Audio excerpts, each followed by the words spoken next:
కానుకలు సమర్పించారు, మనకు తెలుసు.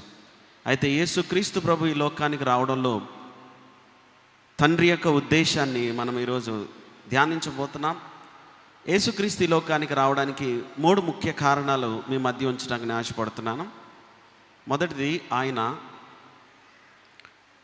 తండ్రికి మనకు మధ్య మార్గముగా వచ్చాడు. మొదటిది మార్గము, రెండవది సత్యము, మూడవది జీవము. యోహాను సువార్త 14వ అధ్యాయం 6వ వచనంలో, నేనే మార్గమును సత్యమును జీవమునై ఉన్నాను, నా ద్వారానే తప్ప ఎవడును తండ్రి యొద్దకు రాడు అని యేసు ప్రభువారు స్వయంగా ఆయన మాట్లాడుతున్నారు. అయితే ఆయనతో పాటు ఉన్నటువంటి శిష్యులు ఆయనని గురించి ఎన్నో అనుమానాలు లేకపోతే ప్రశ్నలు కలిగి ఉన్నారు. పేతురు అంటాడు, యోహాను సువార్త 13వ అధ్యాయం 36 నుంచి చదువుతున్నప్పుడు, ప్రభువా నువ్వు ఎక్కడికి వెళ్ళుచున్నావు అని అడుగుతున్నాడు. పేతురు యేసు ప్రభుతో చాలా రోజులు ప్రయాణం చేసిన తర్వాత అతనికి వచ్చినటువంటి ప్రశ్న ఏంటంటే, ప్రభువా నువ్వు ఎక్కడికి వెళ్ళుచున్నావు? తోమా అంటాడు, ప్రభువా, ఫిలిప్పు అంటున్నాడు, ప్రభువా మాకు తండ్రిని కనపరచని. తోమా అంటున్నాడు, 14వ అధ్యాయం యోహాను సువార్త 6వ వచనం దగ్గర ముందు నుంచి మనం చూసినప్పుడు, యోహాను సువార్త 14వ అధ్యాయము,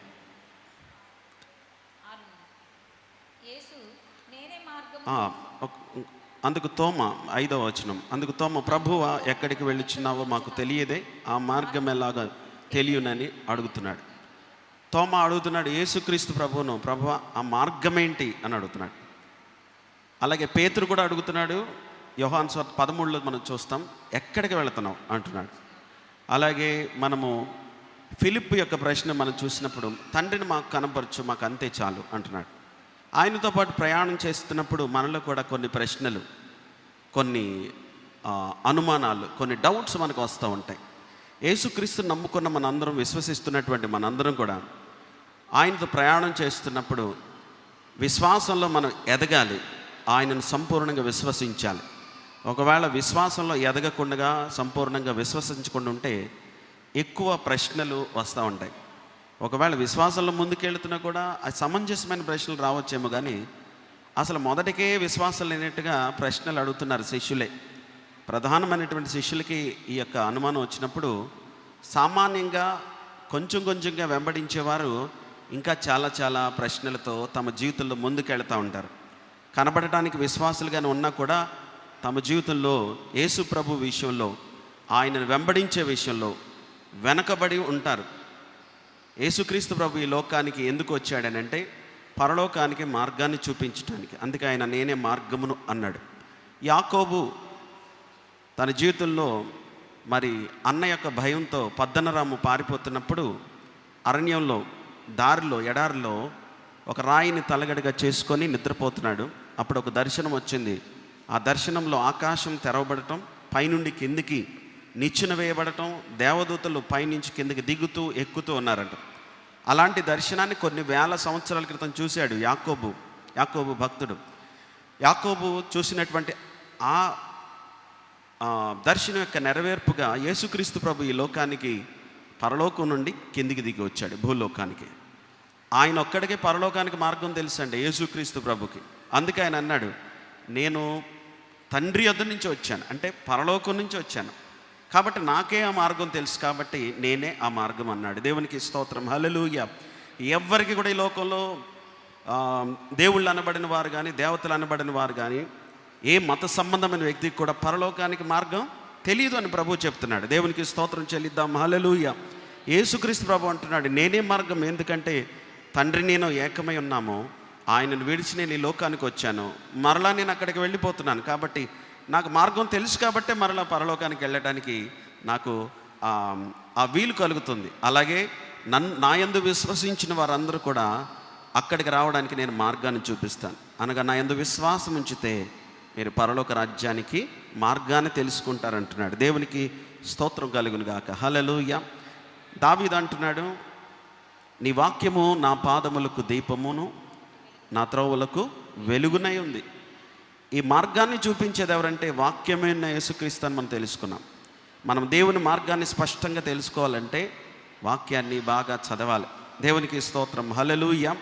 యేసుక్రీస్తు యొక్క జన్మను తెలుసుకోవడానికి జ్ఞానులు ఎంతో పరితపించారు. అంటే ఆయన పుట్టిన స్థలాన్ని వెదకడానికి, ఆయన ఎక్కడ పుట్టాడో కనుక్కోవడానికి, ఆకాశంలో పుట్టినటువంటి వింతైన నక్షత్రాన్ని చూస్తూ, కదిలే నక్షత్రాన్ని చూస్తూ, ఆ నక్షత్రం ఎలా అయితే కదులుతూ ఉందో జ్ఞానులు దాని వెంబడి ప్రయాణం చేస్తూ వచ్చారు.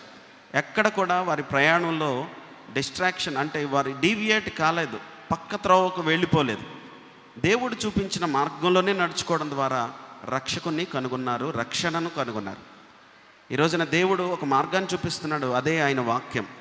వాక్యాన్ని చదివేవారు, వాక్యాన్ని వినేవారు, దేవుని సంఘంలో విశ్వాసంతో కూర్చునేవారు దేవుని మార్గాన్ని, దేవుని దర్శనాన్ని తప్పకుండా కనుగొంటారు. జ్ఞానులు దేవుని ప్రత్యక్షతను కనుగొన్నారు. అంటే దేవుడే మానవ రూపిగా ఒక బాలుని రూపంలో ఉన్నటువంటి ఆ బాలుని చూసే భాగ్యం జ్ఞానులకు దక్కింది. దేవునికి స్తోత్రం, హల్లెలూయా. అందరూ దేవుని చూడాలనుకుంటారు. ప్రతి మనిషికి కూడా దేవుని ఒక్కసారైనా చూడాలని ఆశపడుతూ ఉంటుంది. మోషే కూడా అనుకున్నాడు, దేవా ఒక్కసారి నీ ముఖదర్శనం నాకు కావాలి అన్నాడు. అప్పుడు ప్రభు అన్నాడు, అదృశ్యుడకు తండ్రి అన్నాడు, నువ్వు నా ముఖమును చూడలేవు, కానీ నా పార్శ్వ భాగాన్ని, వెనక భాగాన్ని మాత్రమే నువ్వు చూడగలుగుతావు అన్నాడు. ఈ రోజున మనము తండ్రిని ప్రత్యక్షంగా కనుగొనటానికి వేయబడిన మార్గమే యేసుక్రీస్తు ప్రభు.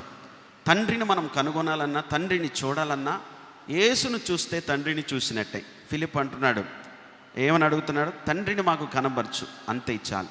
ఇంతకాలం యేసు ప్రభువుతో ఉన్నా కూడా అతనికి వచ్చిన డౌట్ ఏంటంట, తండ్రిని మాకు కనబరచు.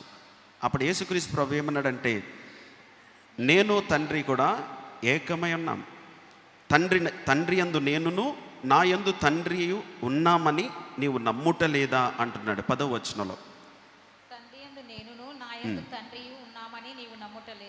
అలాగే 11వ ఆ కంటిన్యూషన్లో, తండ్రి నా యందు నివసించుచు తన క్రియలు చేయుచున్నాడు.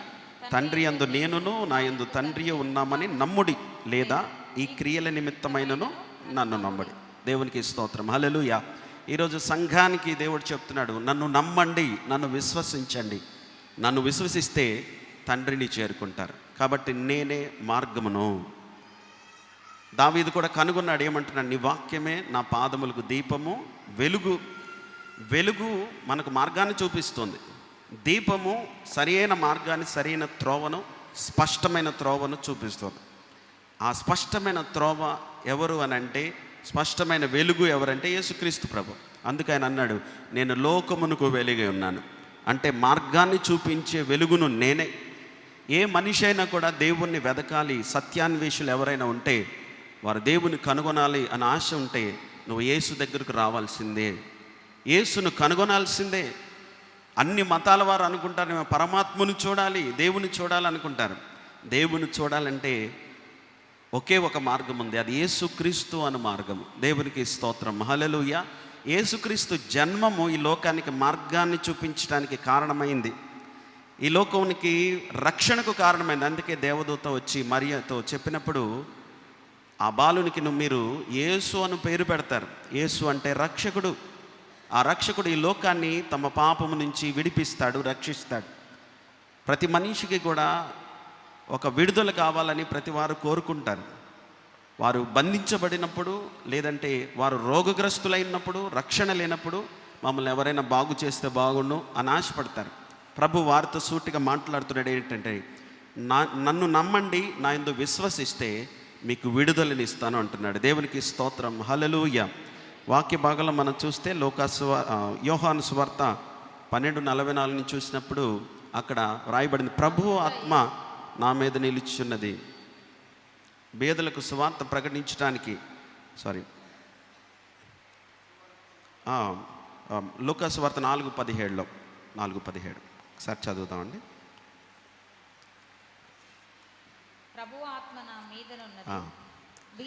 బీదలకు సువార్త ప్రకటించుటకై ఆయన నన్ను అభిషేకించను, చెరలోనున్న వారికి విడుదలను, గ్రుడ్డి వారికి చూపును కలుగునని ప్రకటించుటకును, నలిగిన వారిని విడిపించుటకును, ప్రభువు హితవస్త్రమును ప్రకటించుటకును ఆయన నన్ను పంపి ఉన్నాడు. దేవునికి స్తోత్రం, హల్లెలూయా. ఆయన ఏమంటున్నాడంటే, బీదలకు సువార్త ప్రకటించడానికి నేను వచ్చాను. దేవునికి మహిమ కలుగును గాక, హల్లెలూయా. ఆయన తండ్రి ఆయనను అభిషేకించాడని ఇక్కడ రాస్తున్నాడు. అలాగే చెరలోనున్న వారికి విడుదలనివ్వడానికి నేను వచ్చాను అంటున్నాడు. దేవునికి స్తోత్రం, హల్లెలూయా. అలాగే గ్రుడ్డి వారికి ఆయన చూపునివ్వడానికి వచ్చాడంట. ఈ రోజున చాలామంది మనుషుల్లో ఎలా ఉన్నారంటే, వారు బహు సంపన్నులైనా కూడా యేసుక్రీస్తును కలిగి ఉండకపోవడం చేత వారు బీదవారే దేవుని దృష్టిలో.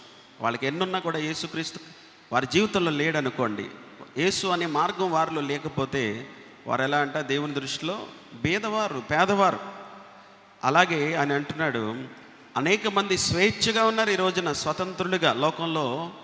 యవనస్తులే కాదు, అందరూ కూడా దేవుడు లేడని మాట్లాడుతూ తాము ఏదో స్వతంత్రంలో ఉన్నట్టుగా స్వేచ్ఛగా జీవించాలని ఈరోజు నవీన నాగరికతలో జీవిస్తున్నటువంటి పెద్ద పెద్ద వాళ్ళు చాలామంది కూడా వారు అలాగ ముందుకెళ్తున్నారు, వారు ఆ రీతిగా మాట్లాడుతున్నారు. దేవుడు అంటున్నాడు, వారు స్వేచ్ఛగా జీవిస్తున్నప్పటికీ వారిలో యేసయ్య లేడు కాబట్టి, దేవుని మార్గం వారిలో లేదు కాబట్టి వాళ్ళు ఎవరంట? బంధించబడిన వారు, విడుదల లేనివారు. అలాగే చాలామంది ఈ రోజున దేవునిని ఎరుగుపోడు చేత కళ్ళున్న కబోదులు, గ్రుడ్డివారిని మాత్రమే కబోది అంటారు, కానీ కళ్ళున్న కబోది అని వాక్యం తెలియజేస్తుంది.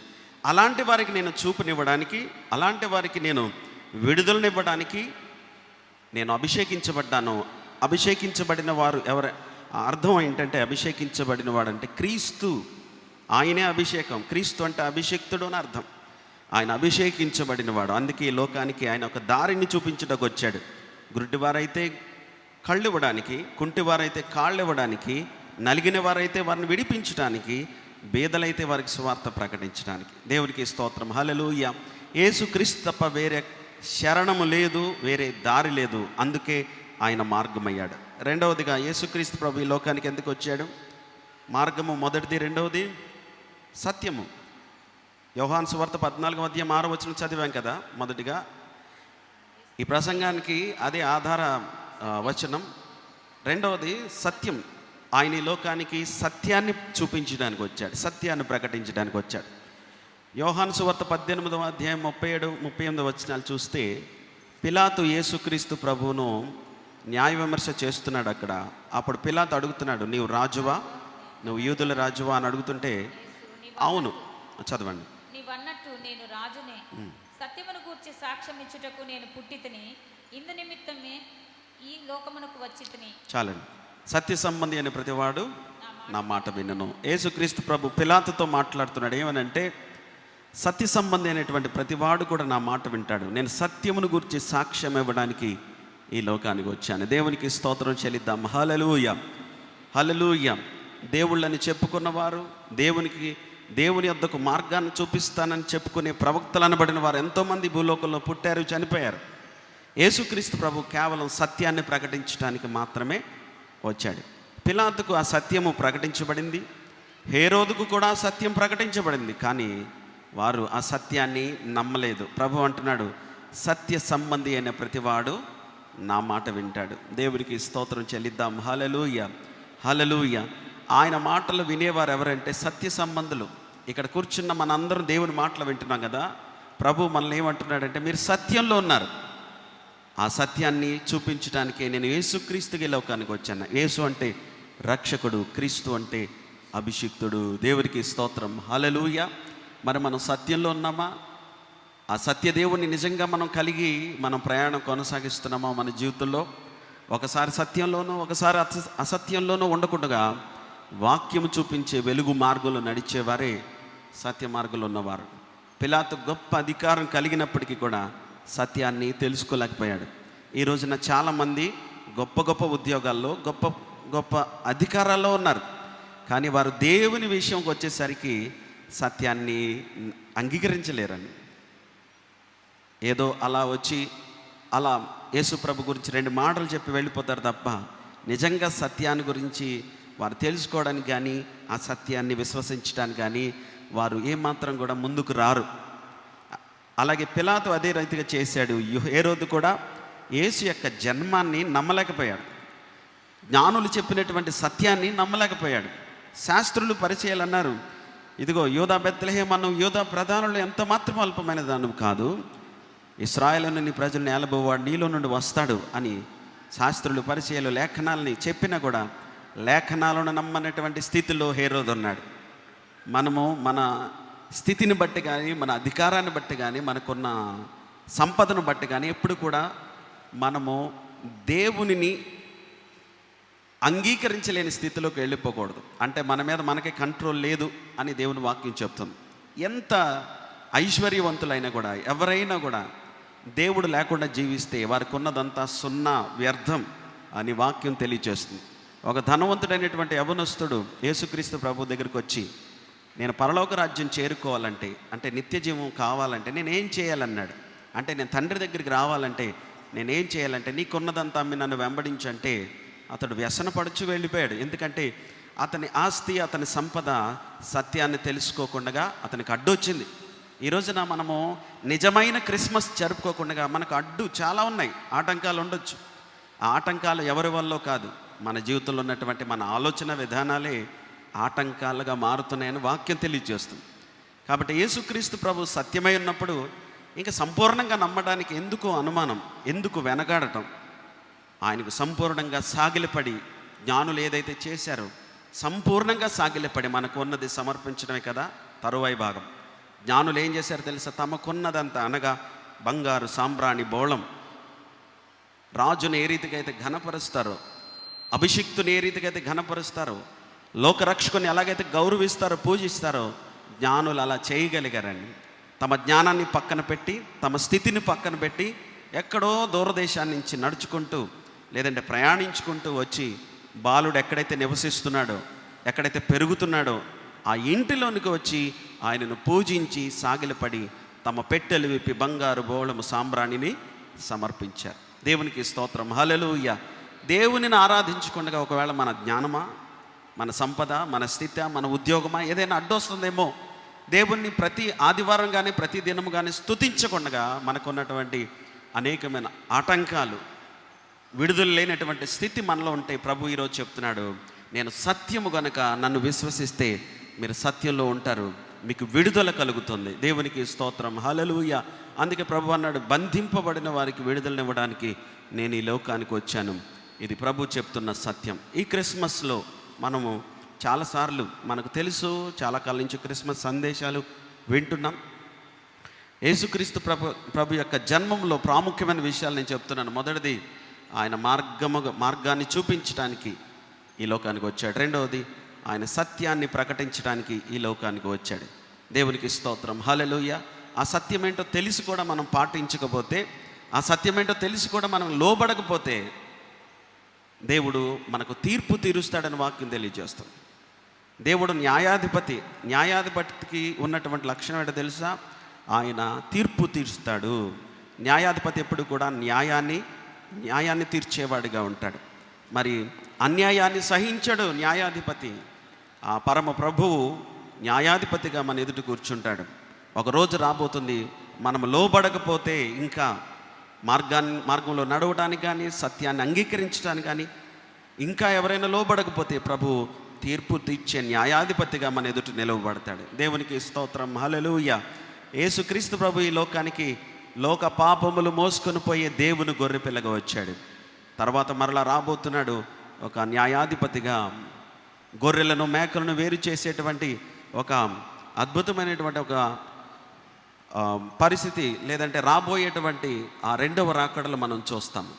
మరి దాని కొరకు సిద్ధపడాలని సంఘాన్ని దేవుని వాక్యం హెచ్చరిస్తూ ఉంది. కాబట్టి యేసుక్రీస్తు ప్రభు యొక్క జన్మం గొల్లలకు తెలియబడినప్పుడు గొల్లలు ఏం చేశారంటే మాట విన్నారు, విధేయులయ్యారు. వారు విద్య లేని పామరులైనా కూడా దేవుని మాటను విని వెంటనే అక్కడి నుంచి వెళ్ళి పశువుల తొట్టెలో ఉన్నటువంటి, ఆ పశువుల పాకలో ఉన్నటువంటి యేసుక్రీస్తు ప్రభువును కళ్ళారా చూశారండి. అలాగే జ్ఞానులకు దేవుడు వాళ్ళకి ఎలా అర్థమవుతుందో అలాగ వారితో మాట్లాడినప్పుడు వారి జ్ఞానంతో నడుచుకుంటూ వచ్చి బాలును చూసి ఎంతగానో వారు సంతోషించారు, ఆరాధించారు. దేవునికి స్తోత్రం, హల్లెలూయా. అలాగే చివరిగా యేసుక్రీస్తు ప్రభు ఈ లోకానికి జీవమునివ్వడానికి వచ్చాడు. దేవునికి స్తోత్రం, హల్లెలూయా. యోహాను సువార్త 10వ అధ్యాయము 10వ వచనాన్ని చదువుదాం. దొంగతనమును, హత్యను, నాశనమును చేయుటకు వచ్చును గాని మరి దేనికి నీ రాడు. గొర్రెలకు జీవము కలుగుటకును అది సమృద్ధిగా కలుగుటకును నేను వచ్చితినని మీతో నిశ్చయముగా చెప్పుచున్నాను. గొర్రెలకు జీవము కలుగుటకును అది సమృద్ధిగా కలగడానికి నేను వచ్చాను అంటున్నాడు ప్రభు. దేవునికి స్తోత్రం చెల్లిద్దాం, హల్లెలూయా. యేసుక్రీస్తు ప్రభు మూడవదిగా జీవమునివ్వడానికి, నిత్య జీవాన్ని ఇవ్వడానికి ప్రభు ఈ లోకానికి వచ్చాడు. అది సమృద్ధిగా ఇస్తాను అని అంటున్నాడు దేవుడు. దేవునికి స్తోత్రం కలుగును గాక. క్రిస్మస్లో మనం పొందుకునేది ఏంటో తెలుసా? నిత్య జీవమును గుర్చిన సంతోషం. ఆయన జీవాన్ని ఇస్తాడు. ఆయన జీవమై ఉన్న ప్రభు, నా యందు విశ్వాసం ఉంచినవాడు నిత్య జీవము కలిగిన వాడు అని వాక్యం తెలియజేస్తుంది. యేసుక్రీస్తు ప్రభునందు ఇంకా ఎవరైనా విశ్వాసం ఉంచకపోతే, ఇంకా పరిపూర్ణంగా ఆయన వెంబడించేటువంటి ధైర్యం లేకపోతే, ప్రభు ఈరోజు మాట్లాడుతున్నాడు మీతోనే.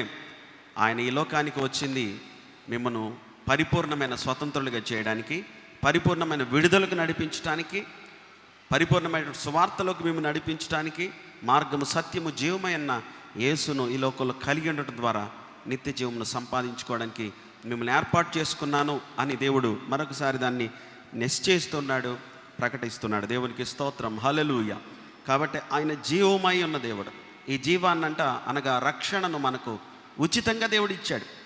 మనం చూస్తున్నాం కదా, రోమాపత్రికలు మనం చూస్తాం, మీరు విశ్వాసం ద్వారా కృపచేతనే రక్షించబడి ఉన్నారు. ఇది మీ వలన కలిగినది కాదు, ఇది దేవుని వలన కలిగినది, ఇది దేవుని వరమే అని అంటున్నాడు. దేవునికి స్తోత్రం, హల్లెలూయా. రక్షణ అనేది ఉచితం అండి. ఉచితం అంటే చాలామందికి చులకనగా అనిపిస్తుంది. అందుకే ఈ రోజున క్రైస్తవుల్లో ఉన్న ధైర్యం ఏంటంటే, ఆ ఫ్రీయే కదా మనకి, ఆ రక్షణ అంటే దేవుడు ఇచ్చేశాడు, కనీసం దాని స్పృహ చాలామందిలో ఉండదు. ఇంకొకటి మనకు అనిపిస్తూ ఉంటుంది, విశ్వాసాలు ఎక్కువ మందికి మనం ఏం చేసినా కూడా దేవుడు ఏమి అనడు మనల్ని, ఆయన ప్రేమమయుడు అనే ఉద్దేశంతో గ్రాంటెడ్గా ఫీల్ అవుతూ ఉంటారు. యేసుక్రీస్తు ప్రభు, దేవుని పట్ల మనకున్నటువంటి అభిప్రాయం చాలా విషయాల్లో కూడా, మరి ఆయనను ఆరాధించకపోయినా పర్వాలేదు, ఆయనకు లోబడకపోయినా పర్వాలేదు, మనం ఎప్పుడో రక్షణ పొందేశాం కాబట్టి ఆల్రెడీ మనకు సీట్ కన్ఫర్మ్ అయిపోయింది అన్నట్టుగానే మనం ప్రవర్తిస్తూ ఉంటాం. పర్వాలేదులేండి అనే ఉద్దేశాలు ఎక్కువగా కనబడుతూ ఉంటాయి. వారిని విశ్వాసులు అనరు, అవిశ్వాసులు లెక్కలోకే వాళ్ళు వెళ్ళిపోతారు. కాబట్టి ప్రభు అన్నాడు, నేను జీవమునివ్వడానికి వచ్చాను, అది సమృద్ధిగా కలగడానికి నేను వచ్చాను. కాబట్టి ప్రతి కుటుంబంలో కూడా జీవం ఉండాలి, సంతోషం ఉండాలి, సమాధానం ఉండాలి, ఆదరణ ఉండాలి, కృప ఉండాలంటే యేసుక్రీస్తు ప్రభు మనకు కావాలి. దేవునికి స్తోత్రం, హల్లెలూయా. ఆ యేసయ్యను ప్రతిదినము కూడా నామస్మరణ చేయాలి, తపించాలి, జపించాలి. యేసు కొరకు మనము ఆయనను ధ్యానిస్తూనే ఉండాలి ప్రతి క్షణం కూడా మన హృదయాల్లో. ఆ హృదయాల్లో ఆయన యొక్క నామస్మరణ ఉన్నప్పుడే నిజమైన సంతోషం ఏంటో మనం ఫీల్ అవుతాం. ఫ్రీ అంటే చులకనగా చూడాల్సిన అవసరం లేదు. యేసుక్రీస్తు ప్రభు మనందరం పుట్టక మునిపే మన కొరకు గొప్ప త్యాగాన్ని సెలువులో ఆయన నెరవేర్చాడు కదా. చాలామందికి అనిపిస్తుంది మాకేం పర్వాలేదు అని అనిపిస్తుంది. దాని విలువను తెలుసుకోకుండానే ముందుకు వెళుతూ ఉంటారు.